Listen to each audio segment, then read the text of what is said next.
Essa aqui é a professora Érica? Eu sou, e você é a Júlia? Isso, prazer. Esse aqui é o Pedro, ele também é aluno do SEJA. E a gente está fazendo um trabalho sobre sociologia. Você pode ajudar a gente? Eu posso, sim. Vamos sentar ali naquele banco para conversar um pouquinho? Vamos. Então tá bom. Bom, e para começar, a gente precisa saber o que é sociologia. Bom, sociologia é uma ciência humana, assim como a história, a geografia, a antropologia. Ela se preocupa em estudar o viver em sociedade. Como é que as pessoas se relacionam com o coletivo e com cada um dos grupos dos quais fazem parte. Também as relações de trabalho, os posicionamentos políticos, todos são temas da sociologia. É muito importante para a sociologia compreender os contrastes sociais. Como é que convive a miséria e a pobreza de uns, o luxo e a riqueza dos outros. E construir um pensamento crítico sobre essas questões. E quando a sociologia nasceu? Bom, a sociologia nasceu no século XIX, mas ela é resultado de um processo bem anterior, que foram as transformações da Revolução Industrial no século XVIII. Eu vou dar uma aula agora. Vamos comigo? Vamos lá. Eu tenho uns vídeos aqui comigo que podem ajudar a gente a compreender um pouco como era a sociedade naquele tempo e todas as transformações que foram acontecendo. No feudalismo, a maior parte das pessoas trabalhava com a terra e tudo que envolvia a vida no campo. Com a invenção e o aperfeiçoamento da máquina a vapor a partir da segunda metade do século XVIII, tudo mudou. Os pequenos proprietários rurais e os artesãos independentes foram desaparecendo. Muitos deles migraram para cidades industriais onde estavam as novas fábricas. A cidade de Manchester, na Inglaterra, é um bom exemplo da mudança rápida que aconteceu. Em 50 anos, a população aumentou de 70 mil habitantes para 300 mil. E tinha lugar para tanto migrante nessas cidades industriais? Aí que tá, não tinha nem lugar e nem trabalho. Eram muitas mudanças e muito aceleradas, né? Nos padrões sociais, o sistema econômico, o sistema político, as novas tecnologias, o capitalismo se desenvolvendo rapidamente. Por isso é que se chama revolução. A sociedade se transformou completamente, profundamente. A relação entre vassalo e senhor do feudalismo deu lugar no sistema capitalista para a relação entre operariado e burguesia. Os burgueses eram donos dos meios de produção, ferramentas, máquinas e matéria-prima. Os operários não eram empregados fixos e, assim, tinham que conseguir, a cada novo dia, um lugar para trabalhar. E como não havia nenhuma lei que regulamentasse o trabalho nas fábricas como acontece hoje em dia, a jornada naquela época era de 14, 16 horas.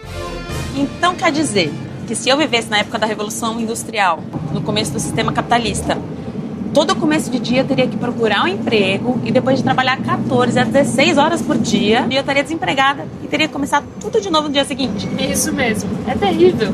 Não tinha trabalho para todo mundo. A miséria e a fome se espalharam. Houve um aumento assustador do alcoolismo, da prostituição, da criminalidade, da violência. A falta de higiene provocou epidemias de tifo e cólera que mataram boa parte da população.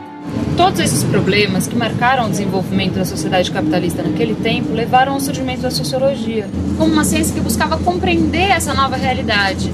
Um dos primeiros pensadores sobre isso foi o filósofo alemão Karl Marx. Ele viveu durante a Revolução Industrial muito próximo a todos esses acontecimentos. Eu já li sobre Marx. Já? Pois a aula que eu vou dar hoje é sobre ele.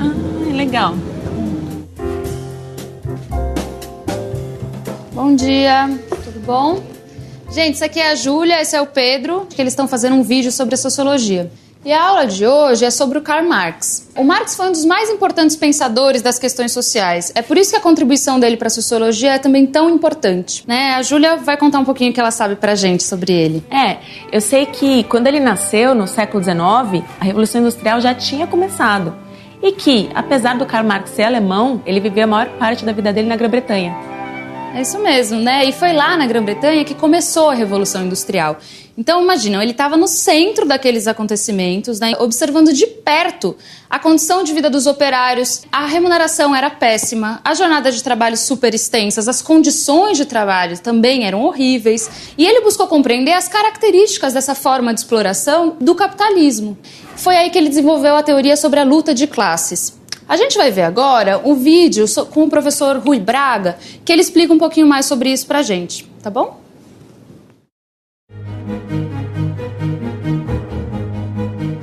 Na medida em que Nesse período você tem um processo de muita mudança, muita transformação na sociedade, nas relações sociais, e ele vai concluir que a sociedade muda. Por quê? Porque o capitalismo é uma força social muito poderosa e dinâmica.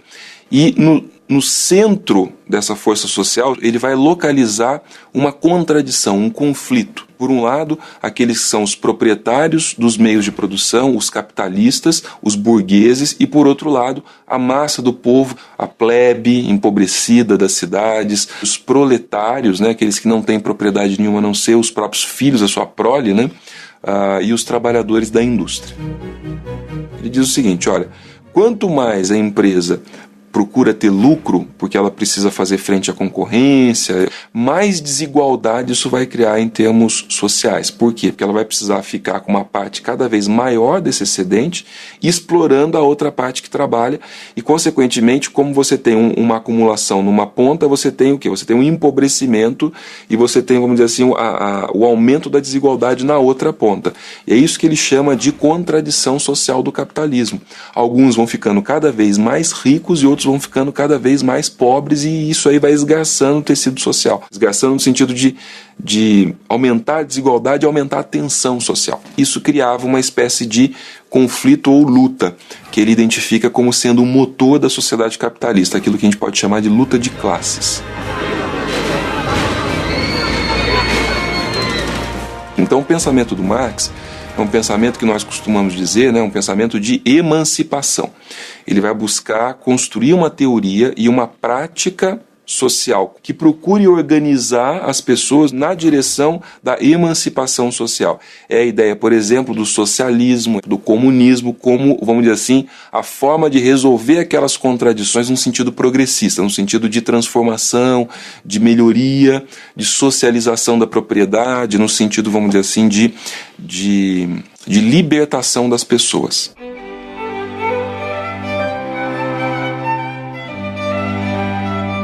Bem, esse daqui é o Capital, que é considerada a obra-prima de Marx, ou seja, ele passou muitos anos da vida dele escrevendo, reescrevendo.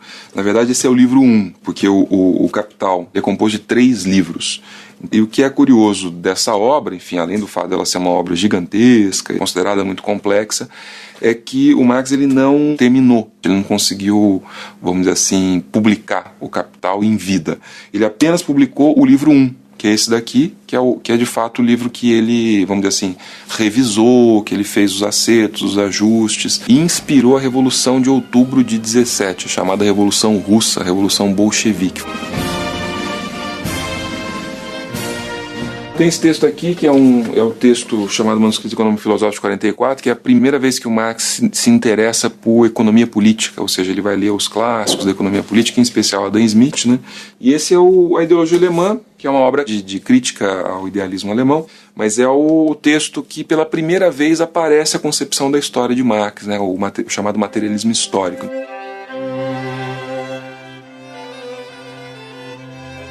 E aí, gente, gostaram de conhecer um pouco mais sobre o pensamento de Karl Marx? Mas e os outros pensadores clássicos da sociologia? Então, esse é o nosso próximo assunto. Você não pode deixar de ver o vídeo. Estaremos juntos novamente para conhecer mais sobre a sociologia. Até lá!